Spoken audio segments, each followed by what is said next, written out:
Well, hello there, and welcome to a special roundtable episode of the show. Yes, this is one of our roundtable film sacks. I'm Scott Johnson with everybody, Brian and Randy. You're all here. Hello, Hello. everybody. Hello. And we're going to do another topic, I think, of interest to film goers, film likers, film lovers, and it's going to be really, really fun. We're going to talk about coming-of-age films today and what really constitutes one. And you might say to yourselves there at home, self, why did they do Goonies and not bring this up? Because, man, that seems like a movie you would do that in. Well, we kind of purposely did that because we wanted to save these thoughts for the broader subject. So, we were instructed not to. That's true. We were. Also, some might say threatened. Yeah. the Goonies specifically doesn't fit neatly into coming of age, the subgenre. So what I want to propose is that there are elements, right, that make a movie a coming of age movie, and the main one is that the characters grow somewhat from adolescence toward adulthood. There's some character development, like from going to being a kid to being an adult. But there's not just sexual awakenings like Weird Science, right? Sure, but I'm asking you. My first question for you is. Okay. What are other elements? Like when you hear the phrase coming of age movie, what are you thinking about? Well, I don't think they all have to be progress from, hey, I'm young and now I'm moving into adulthood. I think they can No. But there is character development, right? So right. That's what I'm saying. Breakfast Club is going to be a big one in this genre, that was right? the one I was going to say, because that's the number one you think of. In a weekend, not even a weekend, on a Saturday, that movie took these characters. Yeah, within a couple hours at a school library on a Saturday, it turned these characters from kind of a bunch of lost souls into some purposeful teenagers who kind of knew what they wanted to do when they left. And right, so it's a trajectory out of adolescence. It doesn't have to be that we all learn a big lesson or what have you, but there's something. Right. Mm-hmm. I think that's the perfect one. It's probably a good one to get out of the way, since Stand By Me is the one I always think of. That's the go-to, right? Your innocence is lost. Mm-hmm. Right. When you see a dead body. Yeah. Hey. Wait, no, that's the maggots. I almost did the maggots. How are those maggots, Michael? Yeah, every time you do that voice, I think of him in that. But yeah, like it's that's another really good one. And in fact, it's maybe, I don't know about the quintessential one, but it was for our generation, and then just slightly after that, still part of our generation, but just maybe the younger part of it is The Sandlot. Mm-hmm. Oh yeah, that's a good one. Yeah. I think Sandlot's great. In fact, it does the thing, Randy, you were just saying it doesn't have to have, but it did. It had, here are adults now looking back on a thing that shaped their adulthood, right? The professional MLB player, and and again, adults don't have to drive this, but it is pretty common in these movies. Yeah, like in the Goonies, right? The Goonies were forcing these kids to grow up, right, because of the things that were happening specifically to them or their lack to control those situations. Yeah. Mm-hmm. What do you think it is about these that we as people, why do we want this story? We all go through it, and it is the most unsettling time. I think middle school was probably, on a personal note, was one of the most difficult times, trying to navigate from being a child to taking some responsibilities and being kind of understanding that the safety net that you thought was there is maybe not what you thought it was. Yeah, there's some things that happen to you in middle school that a lot of people share in common. Like, I have bad memories of gym class, PE, in middle school. Right. I have bad memories of being forced to go to a school dance and that kind of thing. And it's because those are all wrapped up in adult concerns, but you're a kid. Yeah.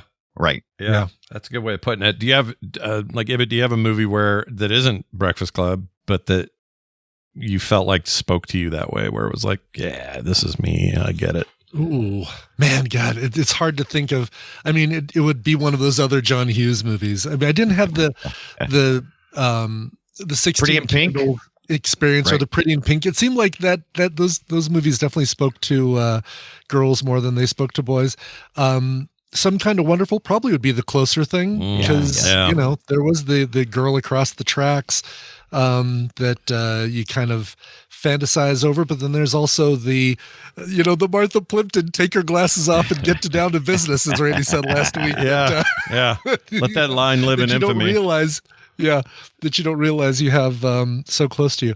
I think of Scent of a Woman for some reason as well as being a coming of age movie again that takes place over a weekend, but takes what's his face out of his innocence, the innocence of youth, even though it's not a huge time growth. It's a character growth or a life which can lesson happen growth.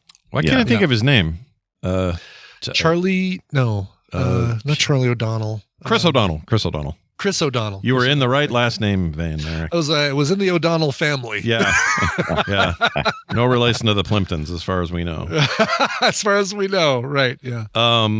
Yeah, I think that's said pretty well. Like for me, there are others that fit this, but they're not entirely this kind of movie. So, for me, right. So there are some movies that are made to be coming of age movies, and I think the king of that is Richard Linklater's Boyhood. Right.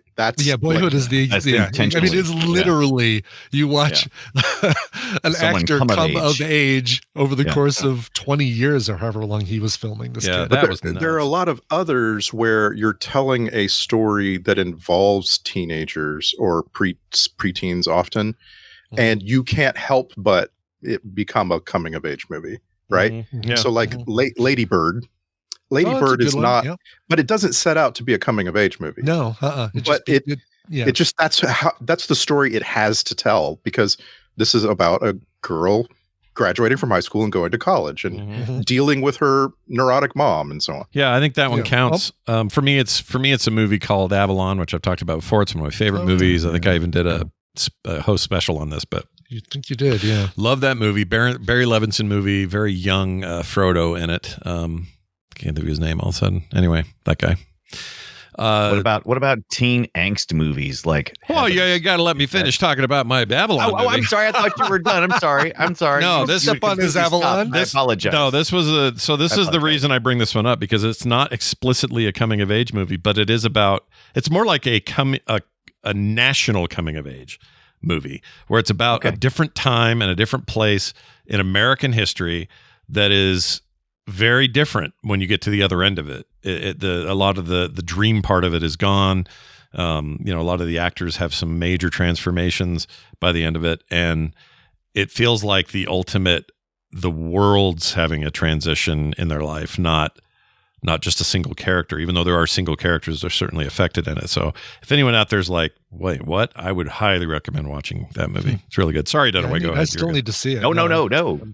I apologize. No, you should go. You really should see it. It's so good. But it was funny. It was funny. Let me finish. Yeah. I'm gonna let you finish. But Avatar was the greatest coming.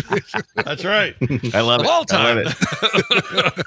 What were you gonna say? What was yours? Oh! I was just gonna say what you had said made me think about Heathers, and I thought you were done. I was going to lean into that. So that teen angst kind of a thing that Heathers, Clueless. Does that qualify? So I want to distinguish away movies that are merely about teenagers. And so like I feel like Clueless is a good example. The whole point of Clueless is no one learns anything. And other examples are like Mean Girls, Napoleon Dynamite. Nobody's coming of age. They're just all set in their ways, navigating. And growth by any character whatsoever. Right. So like Bring It On, not a coming of age movie. Easy A, yes, absolutely a coming of age movie. It's about a girl becoming a woman, right? American Things Pie. I Hate About You. Oh, 10 Things I Hate About You. All right, American Pie is about a boy becoming a man with a pie. Yeah. Right. Yeah. We all hope we get there one day. Yeah. So it's just a fascinating genre to me, because if you watch these movies, if you've seen a lot of them, they're surprisingly different. They don't all hit the same beats at the same times. And I think a part of that is the viewer.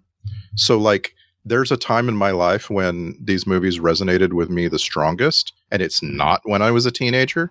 It was later in life as I'm looking back. on my teen years, and they really resonate. Does anybody have thoughts about that? Interesting. I was older when I saw like Superbad. Is that kind of did they make a journey there? No, that's a good example. That's definitely a coming of age movie, right? It's about best friends who are going to different colleges and so on. And they go on one last wild ride. Yeah, Good Boys last week, or Good Boys? Yeah. Good Boys. That was a favorite of mine. I actually saw that in the drive-in of all places. But, from the trunk. Not from the trunk. No, this was at a place called Movie Manor, which is a hotel in the south, by the sand dunes, several hours outside of Denver. Yeah. And this was a surprise mystery date weekend for Tina and I, where I took her to this place, this hotel, former Holiday Inn, but they've got two giant drive-in screens that you can see from your hotel window. Yeah. And one was playing It Chapter 2, the other one was playing Good Boys, and you turn there's a switch inside the room where you can turn on the sound for either of the screens. We decided they were both too far away, so we just hopped in the car and just drove up to treat it like a true drive-in movie and watched Good Boys. Looked to our right long enough to see the naked grandma dance in It Chapter 2, and then looked back to Good Boys. I don't think I know that movie. Why do I not know Good Boys? I don't know what that is. It's a really cute, like a journey. These kids have to take. I can't remember what they're buying. Was it concert tickets or something? Their enemies are trying to go to a concert and do MDMA, and the drugs fall into the hands of these sixth graders. And they decide to go get the drug to go look at the bad guys, who were both girls, using a drone, and the girls capture the drone, and so then becomes this big exchange that's going to happen. The retrieval of the drone. Yeah. Wow. Why is that not ringing a bell? I don't know what that movie is. Yeah. Just a few years ago. Yeah. It's good. It's worth seeing. And it was made by Gene Stupnitsky, who also made Jury Duty, the TV show. Right.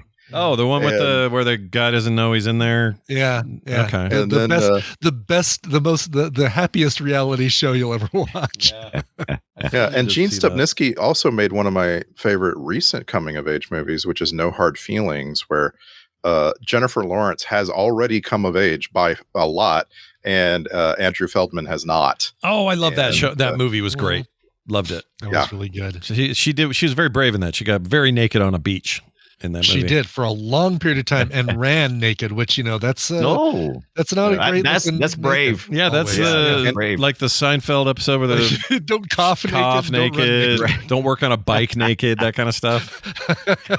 Yeah, and that movie's an example of a coming of age film where the person coming of age is actually an adult. He's like 21 or something, but he reads teenager. Like he projects teenager the entire movie. That was a wonderful movie. I love that. Yeah, that's a good one. But do they always have to? I don't know. It can be adults too. Like you see a movie like what's the Schmidt? That's about a really old guy who's about to retire, but he's going through some major stuff at that retirement, change of life, thinking about midlife crisis movies are a thing also. Do you think they count, or do you think they don't count? They can count. Like 40-Year-Old Virgin could count, because Steve Carell's character again reads teenager. He's missing a ton of adult stuff. Yeah.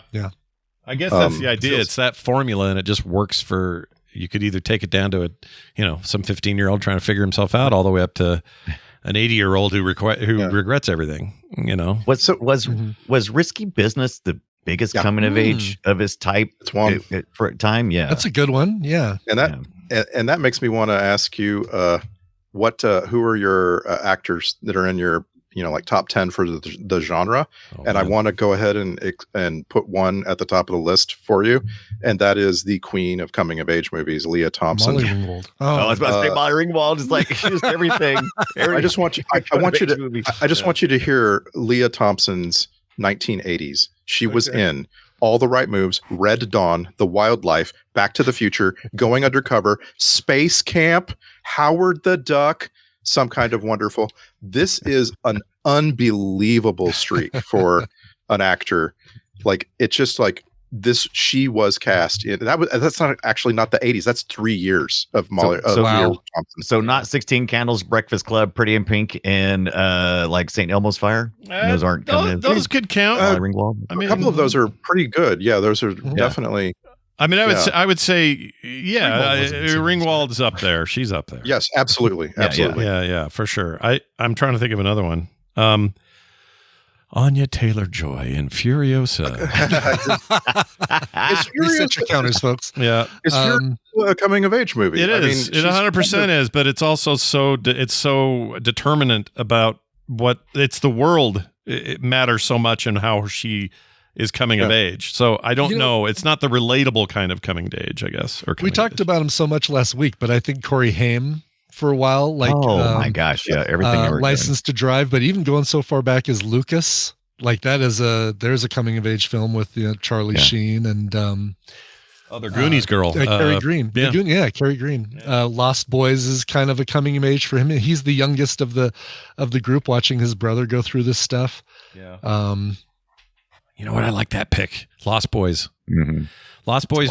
I feel that in Lost Boys, even though what I'm really watching is just a trumped up sort of bully movie. Mm-hmm. It's just done with vampires. Just done with vampires, yeah. Yeah, but it really is. Bullies. It really is just that. There's a lot of things going on there, right? Yeah, I think that's a great Dream one. a Little Dream is kind of a kind of a coming of age. Yeah. I mean, isn't that like a part of coming of age movies a lot of times, like the betrayal of one friend going off in one direction? Yeah, quite often, like you were saying in some kind of wonderful, that is a thing about betraying your group because you're moving up and to some other that group. That last hurrah with the friend before they go off to college is part of a coming of age thing. Mm-hmm. Yes. Yeah. The rite of the big party, of Dazed and Confused party. Oh, I love that. That's a great one. Oh my gosh, why didn't we think of that first? That movie's perfect. I love that. We did. As the collective we. Yeah, the collective we. The royal we. The royal we. Yeah. There are a bunch of actors who make like 2 of these, and then they get on with their lives. And like in some cases, the 2 are very, very strong. So Patrick Fugit, for instance, was in Saved and was in Almost Famous, and Almost Famous deserves to be in a top 10 of coming of age movies. Like that is it, seeing the world of rock and roll through the eyes of a like 14 or 15-year-old Patrick Fugit. It's just like it hits every beat possible for the genre. Now there's a name I've not heard in a long time. Patrick Fugit. Tempest Fugit. Yeah. We did that. Your Karate Kid dude. Dude. Yeah. Karate Kid is just. Yeah, but then you've also got that same, what's his name? In The Outsiders, you've got him. You talking about Danielson? Danielson. Danielson? Oh, Ralph Macchio. Yeah. Talking about Danielson? As this genre goes, Karate Kid is weird. Because after 3 movies, he's still a kid. Yeah. Basically, when did you comes of age 3 times. Yeah. He definitely comes of age in the second one. Like the second one is the most coming of age to Japan. Of the 3. Sure. Yeah. But it's interesting. I think he does in the first one too. I mean, it's absolutely moving across the country with your weird mom, like that is such a trope. Yeah. It's a good one though. I mean, he just feels like he never quite learned whatever lessons he was supposed to. No. And maybe he will in this new one because he's in the new Jackie Chan Return one. Right. Yeah. Is this? It has to, right? Because the same character, it has to be a continuation of the Cobra Kai TV show too. I assume that's all connected. I have no idea. Yeah. But I have to imagine it's all part of the Karate Kid lore. Yeah. The Karate Kid canon. And I'm down with it, but we get the Anthony Zabka? Johnny. We don't know if we get Johnny. Yeah. We can call him Johnny. A couple of actors I want to make sure we include in our top 10 for this genre. John Cusack. Oh yeah, hell yeah, made his career. Hell yeah. A movie like Crazy Summer. Say anything, dude. I'll go ahead and say it. I think that Grosse Point Blank is a coming of age movie. I love that movie for that reason. Yeah, it's just Tarantino and John Hughes' baby is not what I came to see with that movie, and I was wrong that wouldn't work. Oh my gosh, it's so good. Yeah. Yeah. And then what's I Want My $2, John Cusack? Better Off One Crazy Dead? Summer. No. Better Off Dead. Better Off Dead. Yeah, Better Off sorry. Dead. Yeah. Better, Better Off Dead is mostly comedy. I mean, Say Anything is mostly romance, right? But they are absolutely in the genre. On the easy, John- they drive across country to get the girl who's Oh, John Cusack again. shit. The easy One Crazy Summer. girl. No. The right mark. Right. The Right The- Deal, the good movie. I don't remember. I know what you mean, Sure though. thing. The sure thing. The sure thing. Wasn't that? Oh, sure thing. Yeah. Another of John course. Cusack coming of age. Yeah. And absolutely one that I will be watching with my kid over the summer. Part of the subject here for me is this coming summer, my kid and I are going to watch a bunch of these movies Mhm. that nice. he hasn't seen them. And Mhm. Sure Thing is in that list for sure. Mhm. Say anything. Say anything's amazing. Sure Watch thing. that. Mhm. There Yeah. and he's going to be seeing quite a few Matthew Broderick films. That's another Yes. Sure. Yes. of our top 10. Matthew Broderick made made his career on this thing. War Games is absolutely a Mhm. page movie. Yeah. And of course, you have to talk about Ferris Bueller's Day Off, but I want to argue that Ferris Bueller's Day Off is an adventure movie for the main character who has already come of age. He is the Yeah. most Yeah. mature Yeah. person in the And movie. everybody. Yeah. Cameron's He is the. everybody same around person him. Yeah, At the exactly. beginning of the movie as he is on the end. There's no realization. There's no character growth. I mean, he basically realizes that Cameron has not come of age yet. Yeah. Is what is Yeah. Basically, his my only my take with realization. that movie is that Cameron is the one that has Cameron is us. And, Yeah. Yes. and it's real subversive that way because you don't really think of it that way. Mm, You look no. at Ferris and think, man, I want to be like Ferris, but really we're all just like Cameron, and we have friends Yeah. like Ferris, and we're just trying to live up to this thing. And man, that movie's Right. brilliant. I love that movie so So much. the coming of age element here is taking the teenager around the city and doing adult things. They go eat like adults. They go, they go march in a parade like adults are doing, et cetera, et cetera. They go to a baseball game. Is there anything more mature than going and sitting and watching a baseball game? Yeah. And so like it may not be a coming of age movie for the main character, but it definitely has the elements. And for that matter, those elements belong in a lot of other movies. Don't Tell Mom the Babysitter's Dead is Mhm. about a bunch of kids who are having to Unsupervised. deal with adult things. They're having to be Right. adults. And Yeah. so therefore it really belongs in this genre. Yeah. I don't So think I've does, seen does that. Van Wilder, who has stunted growth, doesn't actually grow up until college, is that still coming of age? Is Oh, that- I mean, That's a good a one. slapstick comedy. But that's like Real Okay. Genius, right? It's Yeah. it's a similar thing, I except think yeah. Mitch in Real Genius is your coming of age. It's not Val Kilmer. Right, It's yeah. not- Yeah, they take Right. a 16-year-old and send him to Mhm. college, and he has to deal with yeah. these freaks. yeah. I think Andrew Right. McCarthy kind of made a early career of the coming of age thing too, not just the St. Elmo's Fire, but also not gonna say Mannequin or my Boss's Dead Island. Boss's Dead Island. Boss's Dead Island. But Less Than Zero is a good, I don't think I've ever heard anybody call it the go to Boss's Boss's Dead Island. I love it. What? You have to animate him and fool everybody all weekend so that you Yes. can stay. You're talking about Bernie. You're Oh. talking The about more you Bernie's. think about that dumb name, the harder it is to come up with the real name of that movie. You're not talking about Weekend at Bernie's, right? Yes, Weekend yes, at it Bernie's, is. Boss's Dead Yes, Island. it is. Yes. You call him Boss's I Dead loved it. Island. I loved it. I'm never Let's going to go to- not think that when I see that now. Me and That's great. Jonathan Silverman are going to Boss's Dead Island. Yeah. It's going to be great. That's amazing. All while trying to avoid being caught for catching a clerical error That's and right. dying. You know, the one thing- Always one thing James is Spader, always trying to get him. one thing I noticed though is I don't know if this is as common today, or maybe I'm missing them. What's like a real recent equivalent of this, where you'd go, oh yeah, coming of age movies are back, baby. They're and I can't think of Well, one.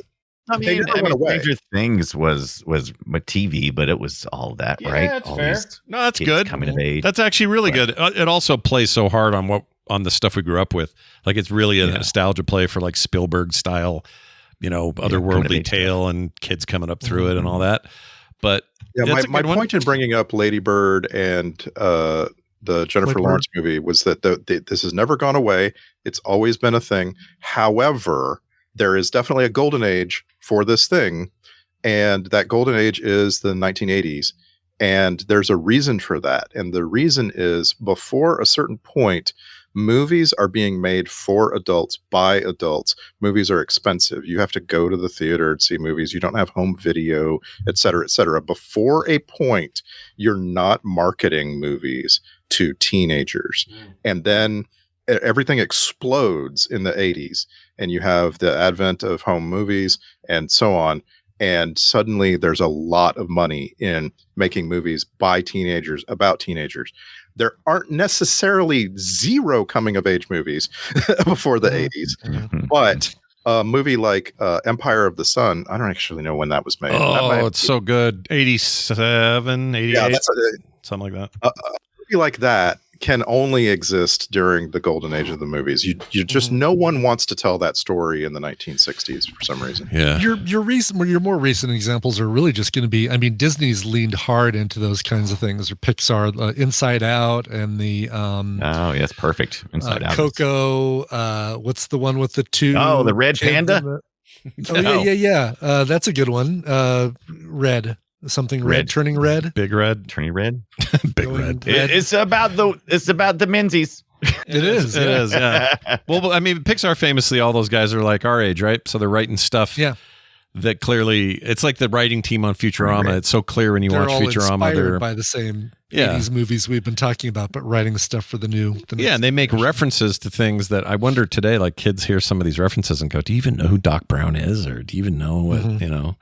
Like when you watch something like even like Rick and Morty, a lot of kids don't know that that's a direct reference to Back to the Future, and that it was a joke on that whole thing, or a riff on that. It was initially going to be a parody of that, and then they couldn't get the rights to do a parody, and said, all right, let's just really lean hard into the. I think that worked out to their advantage in the end. For sure. Yeah. Yes. So I feel like it starts with American Graffiti. I feel like that's sort of the beginning of it. Lucas. Yeah, 1972, there's like a proof of concept there. You can make a movie about a young man who's going through coming of age things. And that leads me to my last question. Why is this genre so utterly American? It is so freaking American. I can't name one movie that's like a coming of age movie that is strictly European or Asian, or I think they exist. Like Derry Girls is TV, but Derry Girls is this Irish early 90s thing, and I think it fits really well. But as far as films go, maybe we're just not exposed to them. They've got to. It might just be that we're not exposed to them. Yeah. Because I can't think of anything either, and like I can't pinpoint one, but I just don't know if I'm ever just. And it could be due to culture too, because culture coming of age can be a little different. I mean, the sexuality thing I think is going to be across the board, but I don't know. It's hard. But also, say. Those things might not work from foreign markets. Might not work as well in America because the what constitutes coming of age in another country might just be so we can't connect to it in America, and vice versa. Like, something that might be in South Korea as a coming of age film might come to America and be like, that. We don't have any of those kinds of experiences. That's not how we come of age. Yeah. So it doesn't get a foothold out here. Yeah, that's a good point. The culture, I think culture matters, whether or not it's because we've been underexposed to it, which is also a cultural problem. I don't know, but I mean, Trainspotting, kind of a coming of age. A little bit, yes. yeah. I think that's a good one. Oh, I love that movie. Yeah, that's another okay, so there you go. Maybe they're just they come off a little bit different, but maybe ours come off to them that way. Yeah, right. And that's the reverse of my question is, do people who grow up in Europe, do people who grow up in East Asia see a movie like Dazed and Confused and just have no connection whatsoever? They're both dazed and confused by it. Yeah. I think probably I would probably just as a guess would guess that our comedies do not do as well overseas, whereas our action is probably where all the money is at, right? Yeah, action doesn't need words. Is show me. I think that's literally played out that way. I think that there's a reason Marvel movies do big international box office, but something like I don't know, some small quiet thing is not. But also, I guess that's relative to here too, because they're not going to do as big here as say a big Marvel movie. But I don't know. Like the movie, I just saw the movie Sinners. I can't stop thinking about it. I love that movie so much, and I have a feeling it's not going to be as big internationally. I know it did okay, but I don't think it's going to be as big internationally because it is very specific cultural pinpoint stuff in there, outside of the vampire aspect of it, that I just don't know if it'll play anywhere else. So I don't know. That's always a risk, right? But the bigger bombastic stuff, your Avatars, your Marvel, your Star Wars, those are always going to translate to wherever they go. They're going to be big. And speaking of Marvel, I just want to point out that coming of age is often lost in superhero stories.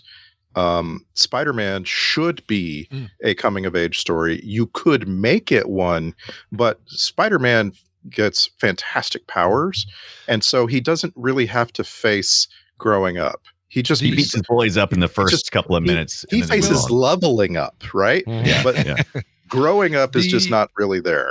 The Disney animated Friendly Neighborhood Spider-Man series that came out earlier this year, I feel like is the more coming of age Spider-Man story. It's still got your villains, but it's definitely a lot more grounded in Peter's school, home life, figuring things out, as opposed to just jumping into these powers and immediately fighting adult villains and things like that. Batman Begins, for instance, I realize I said Marvel, but like Batman Begins could have coming of age elements, but it's kind of like we need to hurry up and get this guy some powers. Yeah.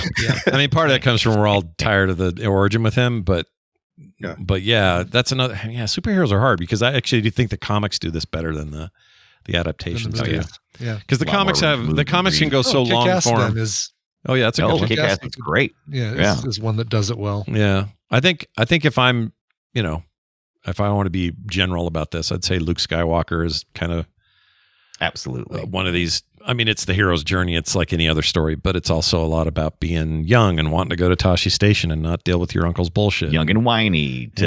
You got to fight. Guys. You gotta, and you have to accept this destiny you have. You either that or just blow it, and the whole galaxy goes to shit because you can't do your job. I don't know. There's a lot to say there, but yeah. Before we wrap this, I want to go around and name your favorite coming of age movie, especially if it's one that kind of flew under the radar for others. What you got, Ibbott? Oh, don't do me first because it'd be. I'm trying to think of one that we haven't said. We've named almost all of them, but I've named everything. Breakfast Club is the one for me that I just resonated with and connected with. I was the nerd Brian. Maybe I didn't have the flare gun suicidal tendencies that Brian did in Breakfast Club, but I was the nerd that first the jocks picked on, but then came to me to ask me to do stuff for them, like write their papers. Yeah, or you like me, you got tall, and suddenly that dynamic changed. Exactly. There were so many. I think so many of us were the Bryans in that story, and I think it's hard to all of them are interesting, and it's all great to see all of their progress as people, as characters.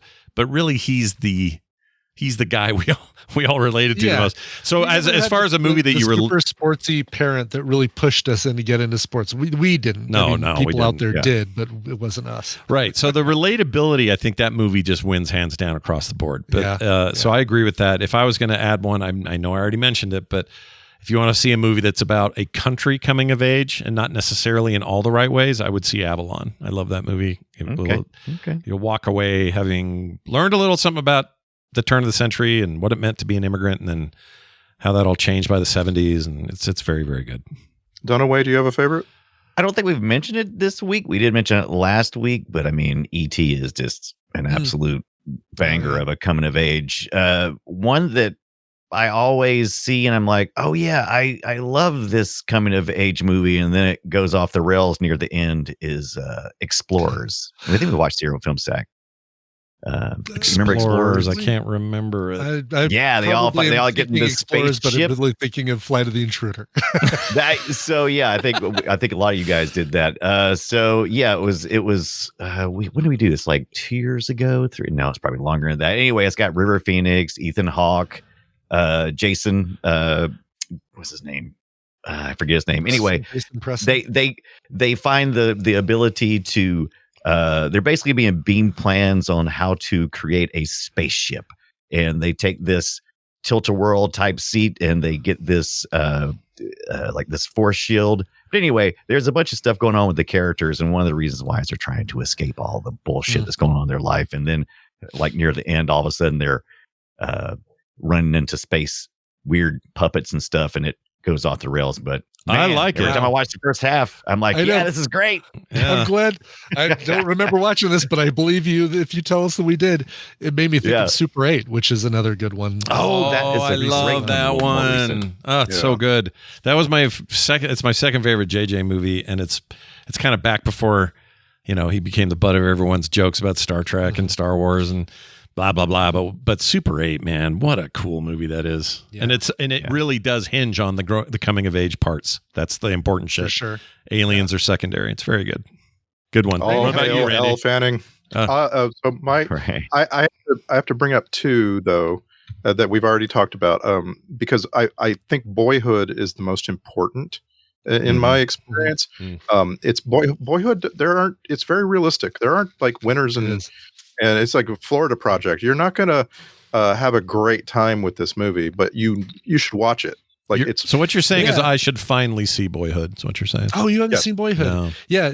The thing that surprised me about Boyhood, it's a movie that at the time I thought, all right, yeah, that was pretty good. It was a cool, it hinges on an experiment, but it does it very well.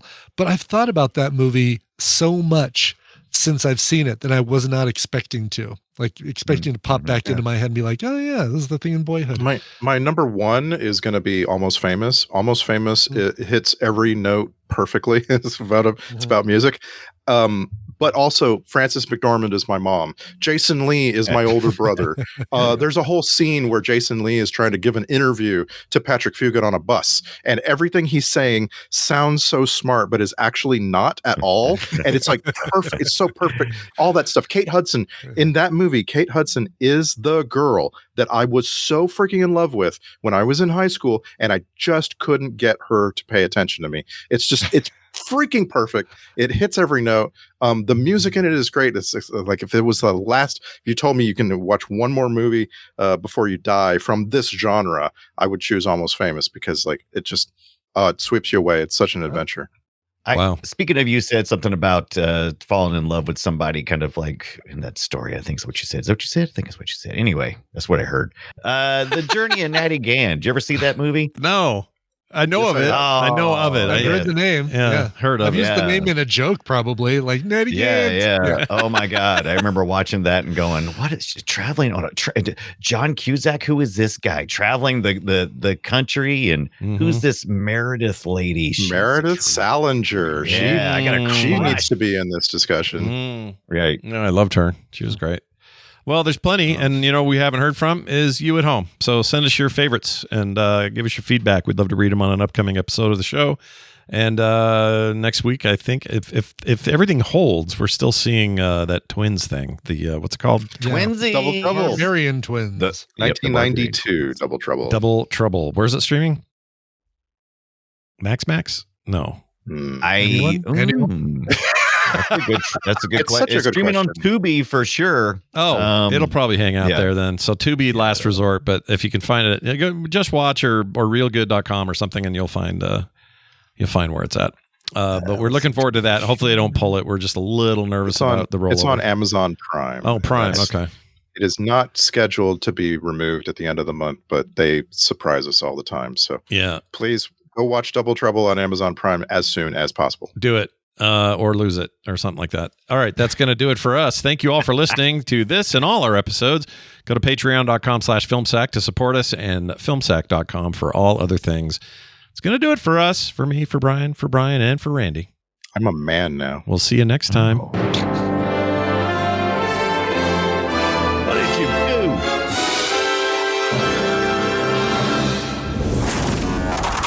Roses are red, and I love to dance. When I'm looking for great shows, I go to frogpants.com.